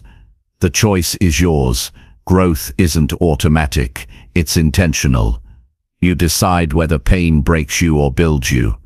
When you choose to learn from it, pain becomes your greatest teacher. It strips away illusion, pride, and denial until only truth remains. Clarity comes when you see pain as part of your evolution, not as a personal failure. Every setback, loss, or heartbreak forces you to re-examine what you thought you knew. It humbles you. It teaches you that life doesn't always go according to your plan, and that's okay. Sometimes the things you thought you needed were only blocking what you truly needed. Sometimes losing something brings you closer to yourself. Pain clears away the noise, so you can hear what really matters. It's important to feel your pain fully before you can turn it into understanding. Avoiding emotion only keeps it frozen inside you. Give yourself permission to feel sadness, anger, regret, confusion, whatever comes up. Don't rush to label it or fix it. Let yourself process. Emotion moves when it's acknowledged. When you allow yourself to feel completely, the energy of pain begins to transform.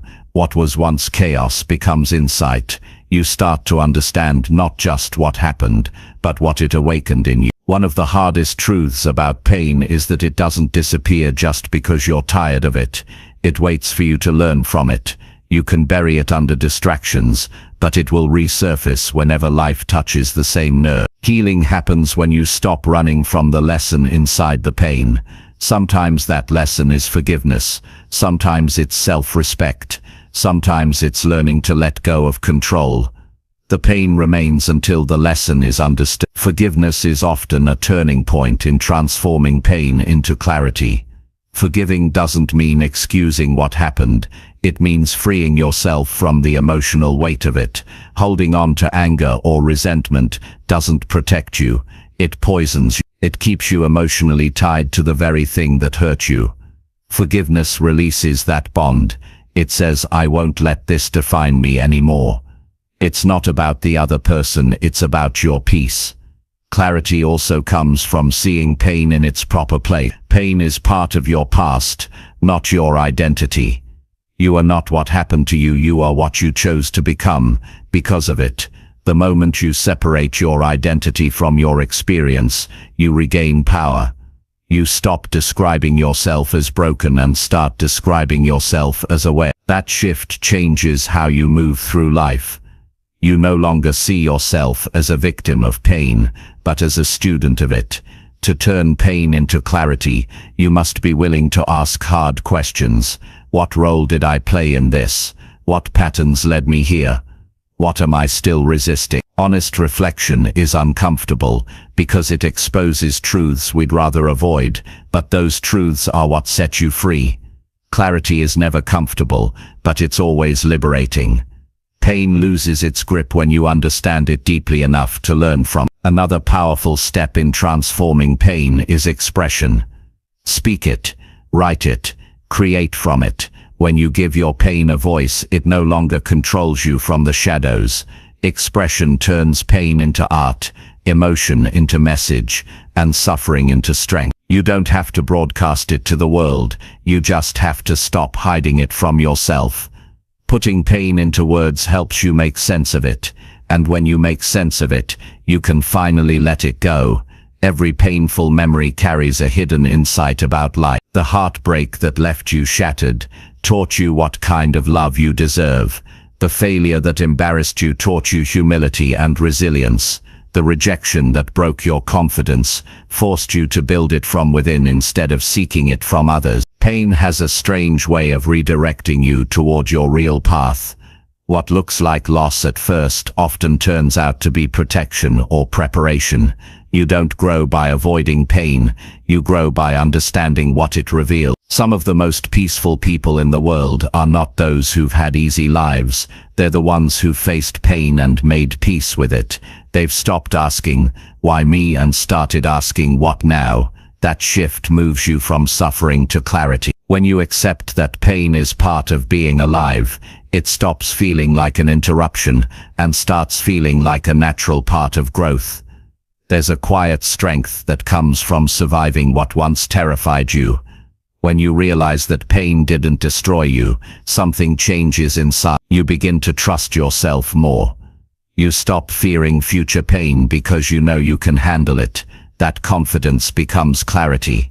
You understand that life's challenges don't come to punish you, they come to prepare you. To find clarity in pain, focus on what it has revealed, not what it has taken. Pain often strips away things that weren't serving you: false relationships, illusions of control, attachments that limited your freedom. In the space that follows, clarity emerges. You begin to see what truly matters. You discover who stands by you, what fulfills you, what aligns with your values. Pain removes what's false so truth can take its place. One of the most profound realizations about pain is that it connects us. Everyone suffers in some form. When you've faced your own pain honestly, you become more understanding toward others. You stop judging their reactions because you know how hard it is to carry invisible wounds. That empathy brings a deeper peace. It reminds you that you're not alone in your struggle, and neither is anyone else. Pain becomes a problem only when it turns into identity. When you keep replaying the story, you keep reliving the hurt. But when you step back and look at the lesson, the story changes. You start saying, that experience taught me patience. That loss showed me what I value. That failure helped me grow. The narrative shifts from victimhood to wisdom. That's clarity. Seeing the same event through a higher level of understanding. It's okay to revisit pain, but not to live in. Healing doesn't mean the memory disappears. It means it no longer controls your emotions. When you can think about your past without feeling bitterness or regret, you know you've turned pain into clarity. You've reclaimed the energy that used to be trapped in the wound and redirected it toward growth. Transformation doesn't happen overnight. Pain doesn't instantly turn into peace. It takes patience, reflection, and self-compassion. Some days you'll feel strong and grateful for what you've learned. Other days you'll feel tired and wish it never happened. Both are part of healing. The goal isn't to rush the process, but to stay present with it. Every time you choose understanding over resentment, you move closer to clarity. When pain visits, don't ask for it to leave right away. Ask it to speak. Ask what it's trying to show you about yourself, about your priorities, about your strength. When you listen, pain becomes guidance. When you ignore it, it becomes a burden. In time, you'll see that pain was never just an obstacle. It was a mirror. It showed you what needed healing, what needed growth, and what needed release. It pointed you back to yourself. The version of you that emerges after pain is always more real, more grounded, more aware. Turning pain into clarity means reclaiming your story. It's saying, this happened but it doesn't define me. It's recognizing that every wound carries wisdom, every loss carries direction, and every heartbreak carries truth. When you live with that awareness, pain stops being a weight you drag through life and becomes a light that guides your way forward. That is the power of transformation, taking what once broke you and using it to build understanding, compassion, and strength. When you can look back and say that pain gave me vision, you've reached real peace. Not because life became easier, but because you learned to see clearly through the hardest moments. And once you gain that clarity, no pain can control you again. You've already turned it into power. Chapter 8. Rebuild trust in yourself through small daily follow-throughs. There comes a point in every person's life when they stop trusting themselves. It happens quietly. You make promises you don't keep. You set goals you abandon halfway. You talk about change, but return to the same patterns. After a while, you begin to doubt your own word. You start saying things like, I can't stay consistent, or I never follow through. And deep down, that doubt eats away at your confidence. You stop believing that you're capable, not because you lack ability, but because you've broken too many small agreements with yourself. Rebuilding trust doesn't happen in one big moment. It happens through small daily follow-throughs that remind your mind, I mean what I say. Trust in yourself is the foundation of peace. Without it, you move through life second-guessing every decision. You ask others for permission to do what you already know is right. You chase motivation because discipline feels foreign. You compare your progress to others because you've lost faith in your own path. But self-trust is not something you are born with. It's something you build, one promise at a time. Every small action that aligns with your word strengthens it. Every broken promise weakens it. The formula is simple but powerful. Keep small promises consistently. When people lose trust in themselves, they often think they need a huge transformation to get it back. They try to overhaul their life overnight. They say, tomorrow, I'll start waking up at 5. I'll work out, eat clean, read every day, change everything.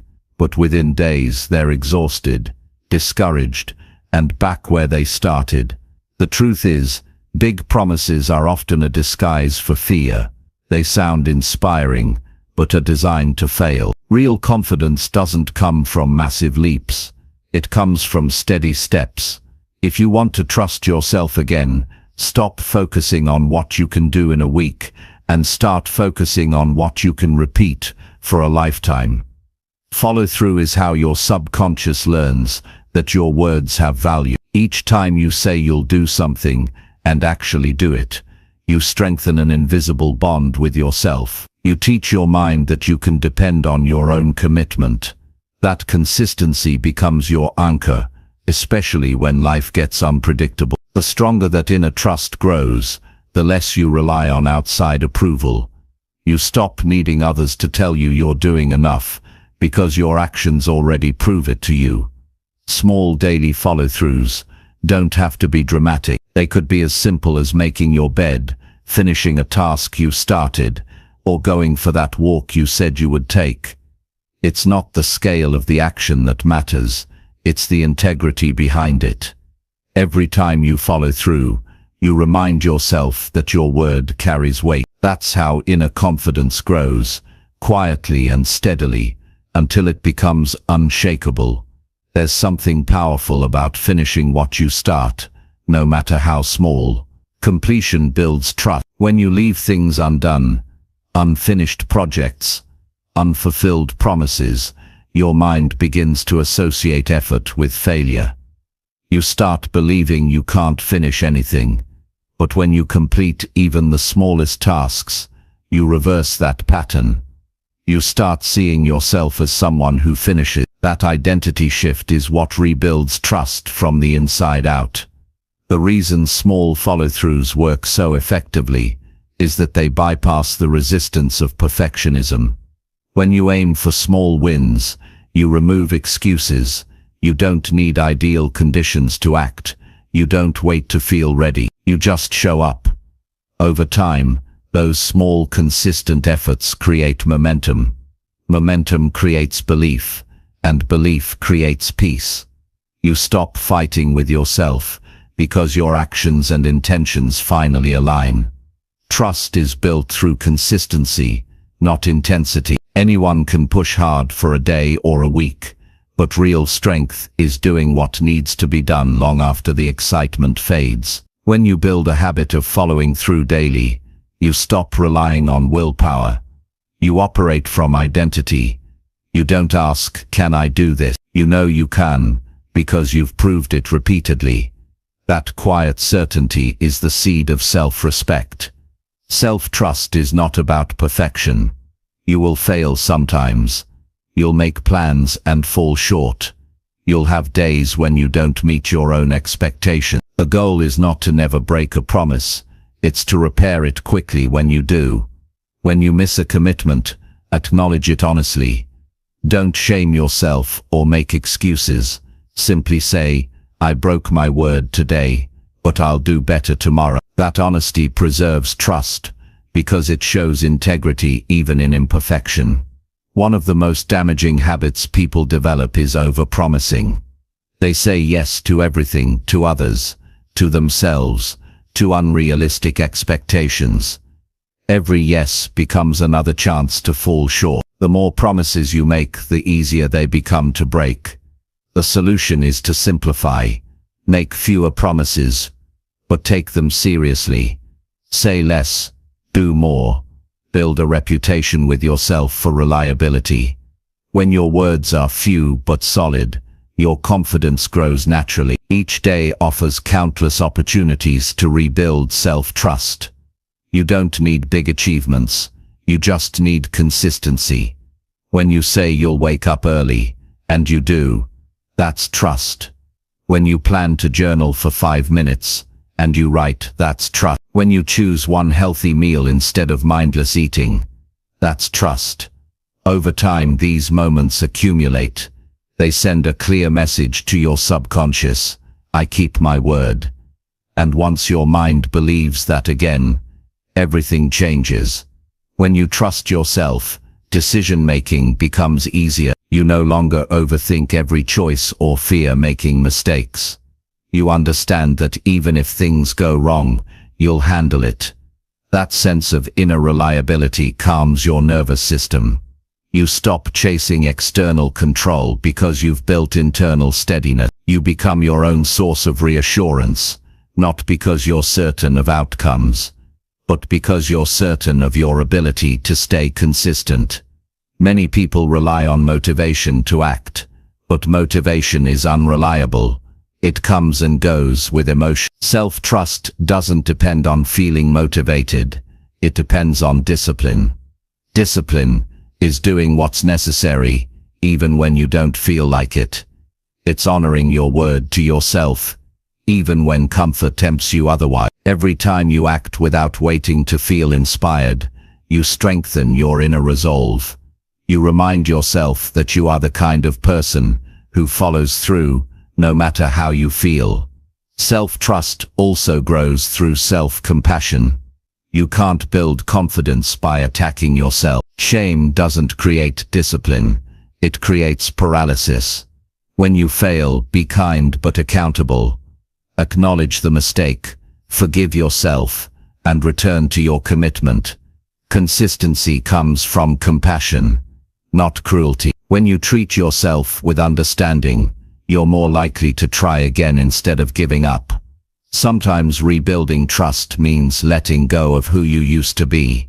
Maybe you've broken promises so many times that you no longer believe you can change. But the past is not evidence of the future. It's just information. Use it to learn, not to define yourself. Each day is a new chance to rebuild credibility with yourself. Start with something small. Prove to yourself you can follow through, and let that belief expand gradually. It's also important to keep your promises visible. Write them down, track them, celebrate small wins. Your mind needs evidence of progress to rebuild faith. Seeing proof of your consistency reminds you that change is happening, even if slowly. Over time, those small actions compound. What felt like weakness turns into reliability. What felt like self-doubt turns into self-trust. Rebuilding trust also means aligning your actions with your values.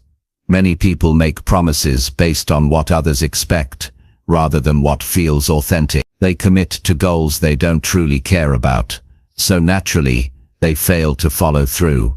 When your actions reflect your real priorities, discipline feels natural.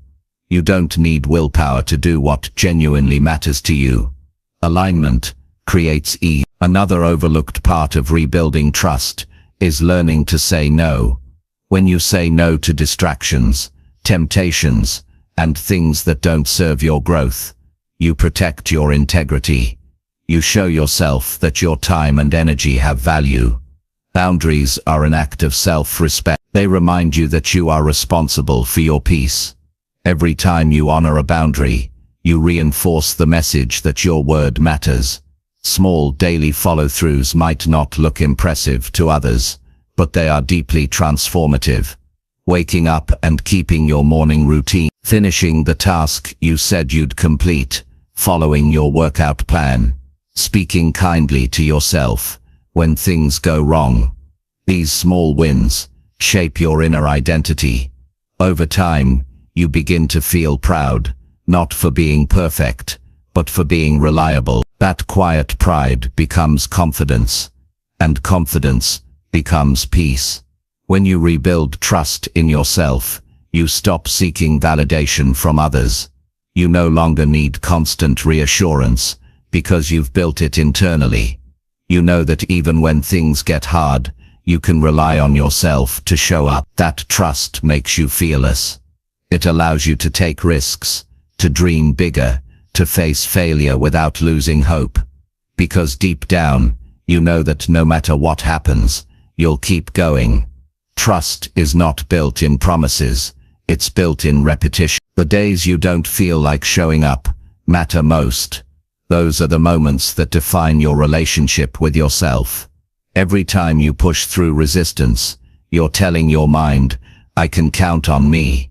And when that becomes true, peace follows naturally. You rebuild trust by living with integrity, even when no one is watching.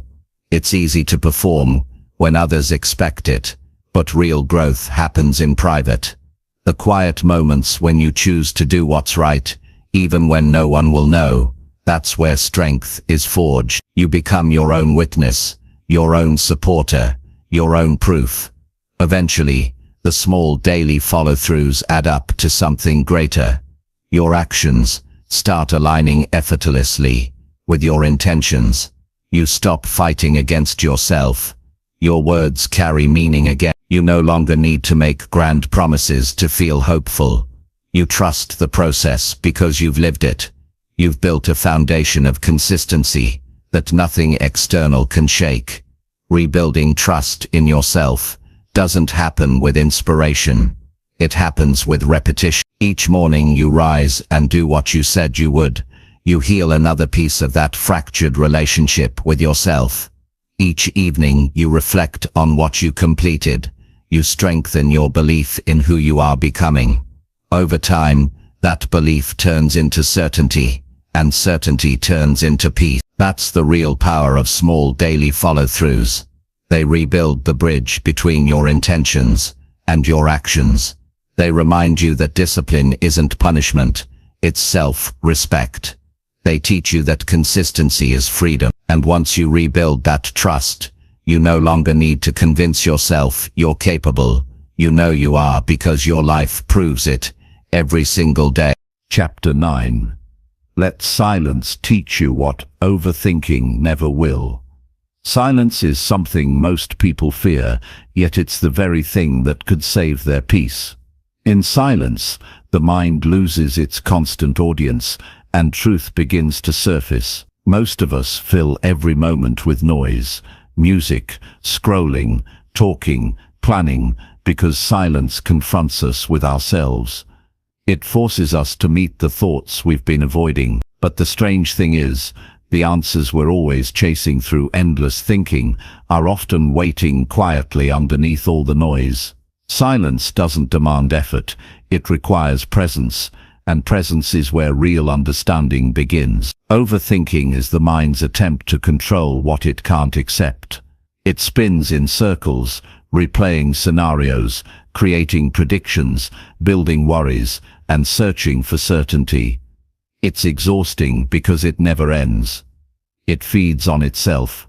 The more you think, the more confused you become. You convince yourself that if you just analyze a little more, the right answer will appear. But overthinking doesn't bring clarity, it creates fog. The truth is that clarity isn't something you think into existence, it's something you allow to appear when the mind becomes still. Silence is not the absence of sound, it's the absence of mental chaos. It's a state where thoughts can come and go without your interference. When you stop arguing with your mind, you begin to hear something deeper, your intuition, your inner knowing. That quiet voice never shouts, and that's why most people miss it. It speaks in feelings, in small nudges, in gentle realizations. You can't hear it through the noise of constant thought, you hear it when you create space to listen. The habit of overthinking is rooted in fear, fear of being wrong, fear of missing out, fear of losing control. The mind keeps running because it believes that thinking more equals solving more. But the mind often confuses motion with progress. You can spend hours analyzing a problem and still be stuck because thinking without awareness is just spinning. Silence breaks that cycle. It allows you to step outside your thoughts and see them clearly instead of being trapped inside them. When you sit in silence, the first thing you notice is how loud your mind actually is. The noise doesn't stop right away. Thoughts rush in, memories replay, emotions rise. You'll feel restless at first. That's normal. The mind resists stillness because it's not used to being observed. But if you stay with it, just watching, not fighting, the noise begins to settle. Like mud in water, clarity emerges naturally when you stop stirring it. You don't force silence, you fall into it by letting go. Silence teaches you to separate what is real from what is imagined. When you overthink, you're trapped in stories, what someone might think, what could go wrong, what you should have said. None of it exists right now, yet your body reacts as if it does. Silence brings you back to the present. It reminds you that most of what troubles you is happening only in your head. When you return to the moment, problems become smaller and solutions become clearer. You start to realize that silence is not empty, it's full of truth. It shows you patterns you couldn't see before, the way you react out of habit, the beliefs that drive your anxiety, the emotions you've been avoiding. Silence doesn't judge, it simply reveals. And when you see things clearly, change becomes easy. You stop fighting invisible battles because you understand where your energy truly belongs. In silence, you discover that peace is not something you earn, it's something that's always been there, hidden under layers of thought. When the mind quiets, peace rises on its own. It doesn't need to be created, it needs to be uncovered. This realization changes how you approach life. You stop searching for peace in external things because you know it's already inside you, waiting for you to stop drowning it with noise. Overthinking tries to solve life intellectually. But life isn't a problem to solve, it's an experience to feel. Silence brings you back into that experience. You begin to notice small things again. The sound of your breath, the warmth of sunlight, the rhythm of your heartbeat. These simple sensations pull you out of the mind and into the present. The present moment has no fear, no regret, no anxiety. It only has reality. And reality, when seen clearly, is rarely as overwhelming as the thoughts about it. Silence also teaches patience. Overthinking wants immediate answers.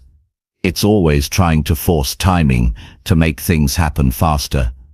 But silence reminds you that clarity has its own rhythm. You can't rush understanding. When you wait quietly, insights arise naturally. Sometimes in moments you least expect. A calm mind sees what a restless mind misses. The solution you've been searching for might come not through thinking, but through simply being still long enough to recognize it. When you learn to sit with silence, you also learn emotional maturity. You stop reacting instantly to everything that happens. You begin to see that not every emotion needs a response, not every thought needs attention. Silence gives you the space to choose. Between stimulus and reaction, there is a pause, and that pause is where wisdom lives. Overthinking fills that pause with noise. Silence expands it. People often avoid silence because it feels uncomfortable. They associate it with loneliness or emptiness. But that discomfort is just unfamiliarity. When you start spending time in silence, you might feel restless or uneasy at first. That's just the detox of years of noise. The more time you spend in silence, the more natural it becomes. Eventually, you stop fearing it, you start craving it, because you realize it's the only place you can truly hear yourself. Silence teaches humility. It shows you that you don't need to have an opinion on everything. You don't need to always explain or defend yourself. You don't have to fill every gap with words. When you're comfortable in silence, you stop seeking validation through constant expression. You become okay with being misunderstood because you no longer depend on noise to prove your worth. You realize that truth doesn't need to shout, it just needs to be lived. Overthinking keeps you stuck in the past or the future, while silence anchors you in the now. When you overthink, you live in reaction. When you embrace silence, you live in awareness. The difference between the two is the difference between stress and peace. Overthinking feeds worry, while silence feeds wisdom. The more time you spend in silence, the more your decisions begin to come from calm rather than fear. Silence can also heal. When you stop running from yourself, you give old wounds a chance to breathe. The emotions you've been avoiding rise to the surface, not to hurt you, but to be released. Healing doesn't happen through endless analysis, it happens through acceptance. Silence allows acceptance to happen naturally. You see pain not as a punishment, but as a part of being alive. You stop labeling emotions as good or bad. You just let them pass through you. That's how the heart heals, not through noise, but through stillness.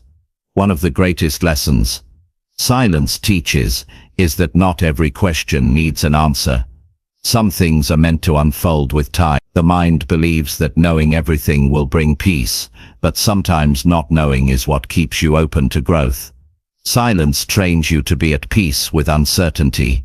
You learn to sit in the mystery without forcing solution. That patience develops faith, not blind faith, but trust in your own capacity to handle whatever comes. Overthinking tries to control life, while silence helps you cooperate with it. The more you listen, the more you understand that life has its own flow. You begin to trust timing instead of resisting it. You realize that not everything requires effort, some things simply require presence. You stop chasing clarity and start allowing it to find you. In silence, life starts speaking to you through signs, patterns, intuition and inner peace. Silence also deepens your connection with others. When you're not trapped in overthinking, you listen better. You hear what people mean, not just what they say.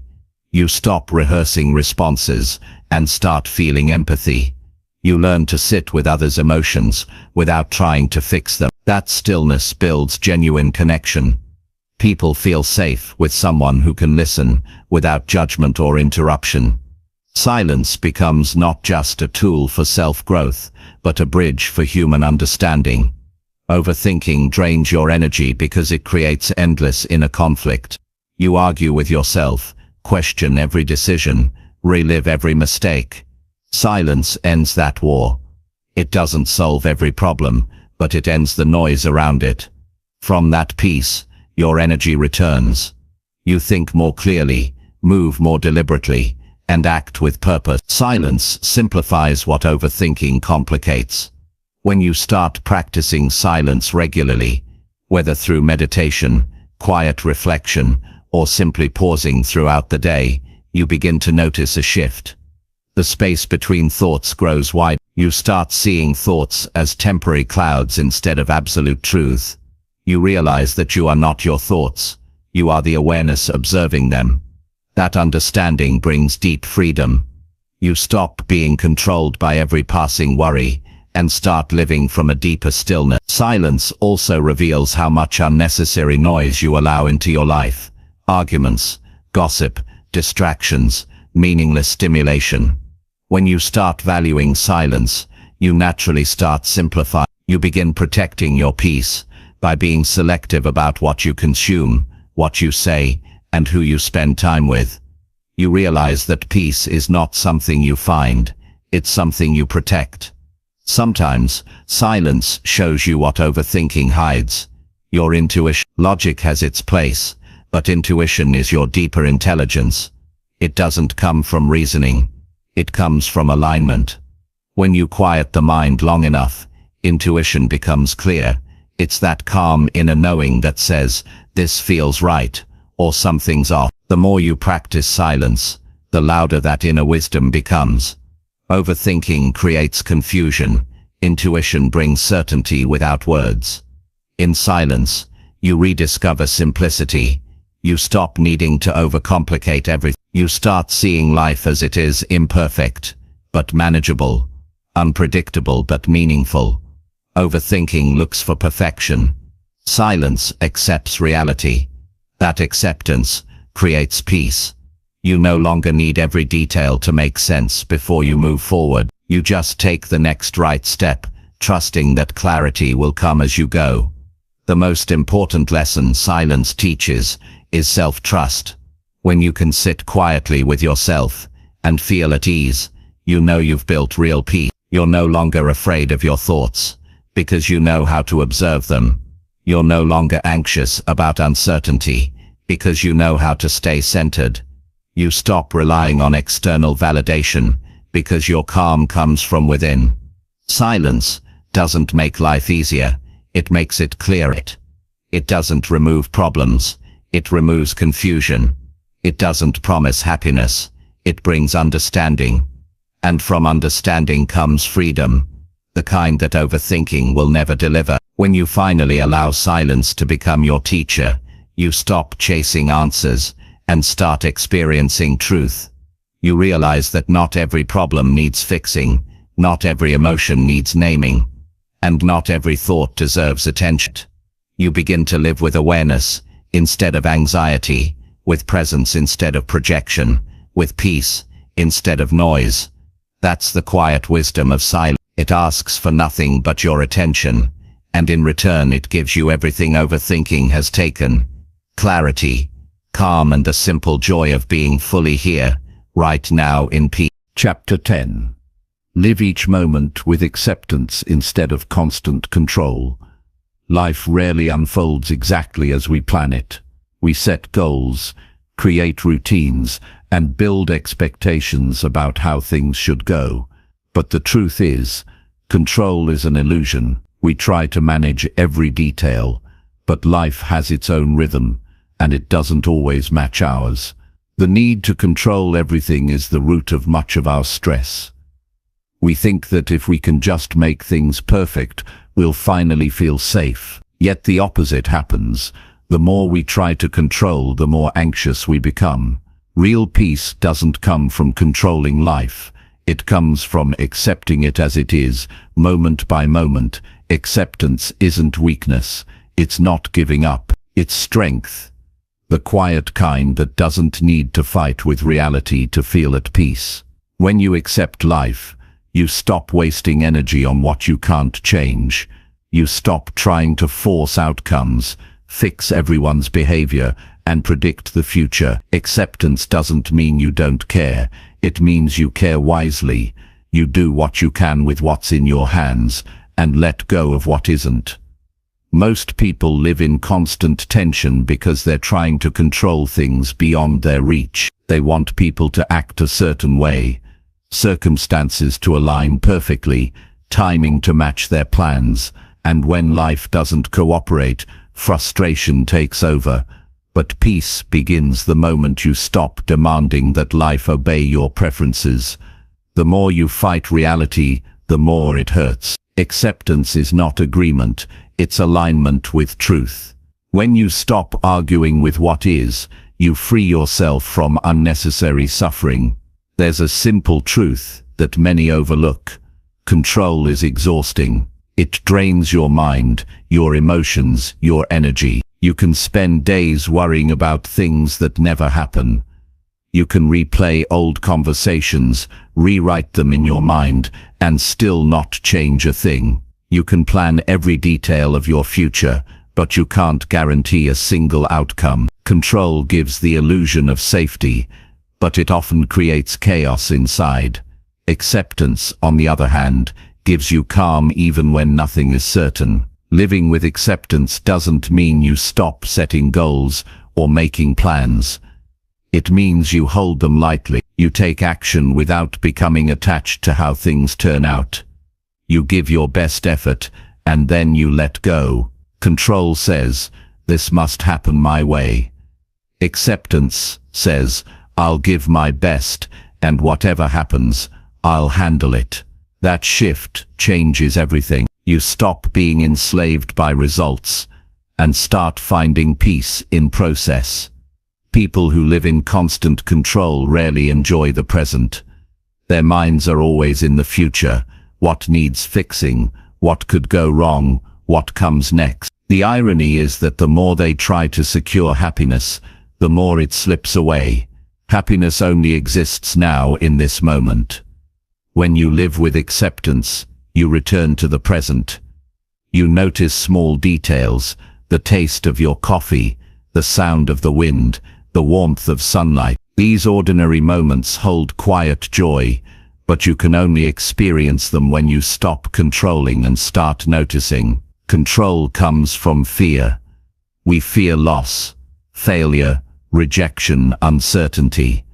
So we try to manage everything to prevent those outcomes. But fear-based control doesn't protect us, it isolates us. It makes us rigid, tense, and reactive. Acceptance dissolves fear. It reminds you that you can handle whatever comes.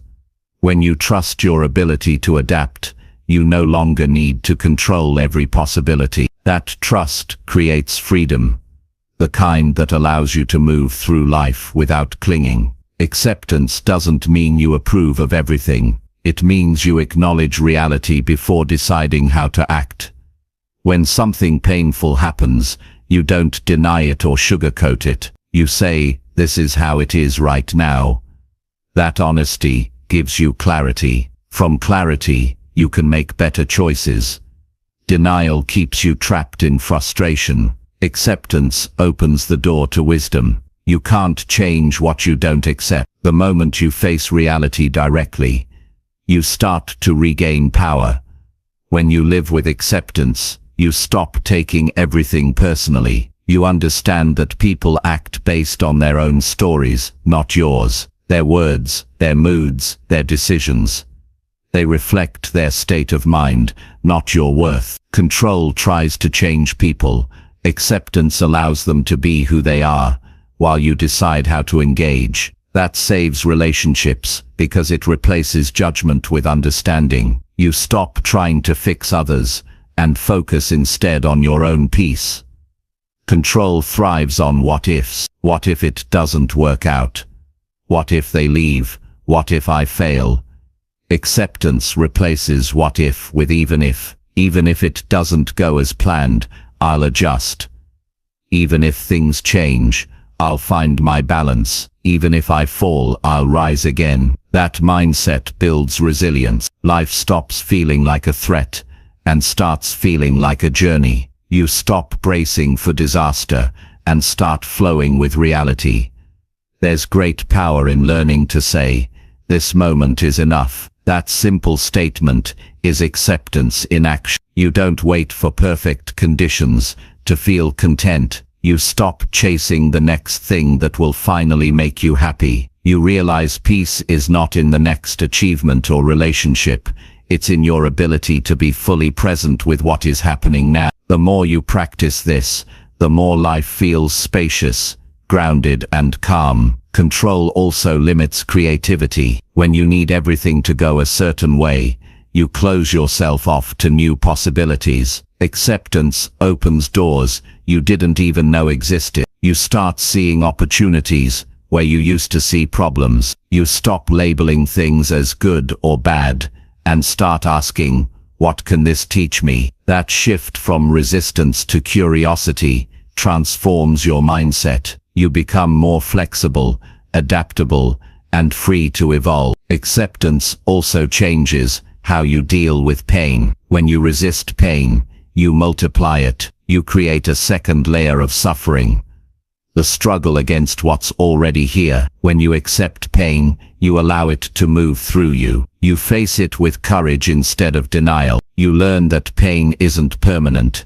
It's a passing experience. Control tries to avoid pain at all costs. Acceptance says, I can handle this. And with that belief, pain loses its ability to dominate you. One of the biggest lessons in acceptance is understanding that everything has its season. People come and go. Success rises and falls. Emotions shift like weather. Trying to hold on to anything forever only creates tension. Acceptance allows you to appreciate things while they last and release them gracefully when they end. You begin to live with gratitude instead of attachment. You stop clinging to what's fading and start welcoming what's arrived. Living each moment with acceptance also means giving up the idea that life owes you certainty. You stop demanding guarantees before taking steps forward. You understand that the unknown is not an enemy. It's the natural state of life. When you make peace with uncertainty, you stop needing control. You start trusting the unfolding. Each moment becomes less about managing outcomes and more about experiencing what's real right now. Acceptance and action can coexist. Acceptance doesn't mean doing nothing. It means acting from peace instead of panic. You still work hard, set goals and make changes, but without desperation. You no longer chase outcomes with anxiety. You move toward them with calm determination. The difference is in the energy. Control says, I must fix this now. Acceptance says, I'll give my best effort and let time do its part. That kind of patience is what builds long-term success and lasting peace. When you stop trying to control life, you rediscover trust. You begin to trust timing. You start to trust yourself. You realize that things tend to work out when you stop forcing them. You see that the world doesn't fall apart when you loosen your grip. It actually flows more smoothly. Life responds better to cooperation than to control. The moment you relax your need to dominate everything, you find that events often align naturally. Control thrives in the mind, but acceptance lives in the body. You can feel the difference physically. When you're in control mode, your body tenses, your shoulders tighten, your breathing shortens, your jaw clenches. When you shift to acceptance, your body softens, you breathe deeper, your heart rate steadies, the mind quiets because it no longer feels threatened. Acceptance heals not only the mind, but also the body that carries its tension. The more you live in acceptance, the more grateful you become. Gratitude and control can't coexist. Control says, this isn't enough. Gratitude says, this is meaningful right now. Acceptance teaches you to find beauty, even in imperfection. You stop waiting for everything to be ideal before you appreciate it. You realize that small joys, the laughter of someone you love, a quiet evening, the comfort of your own company, are enough. Acceptance also gives you freedom from regret. When you accept that you did the best you could with what you knew then, you stop punishing yourself for the past. You stop replaying mistakes as if you could change them. You understand that every decision, even the wrong ones, contributed to who you are now. Control tries to rewrite the past. Acceptance learns from it and moves forward. The peace that comes from acceptance isn't loud or dramatic. It's gentle, but steady. It's the kind of calm that stays even when things go wrong. It's knowing that you don't have to fix everything to feel okay. You can breathe deeply, respond wisely, and trust that life is unfolding as it should. That doesn't mean everything will be easy. It means you'll have the strength to stay balanced through it. Living with acceptance doesn't make you passive.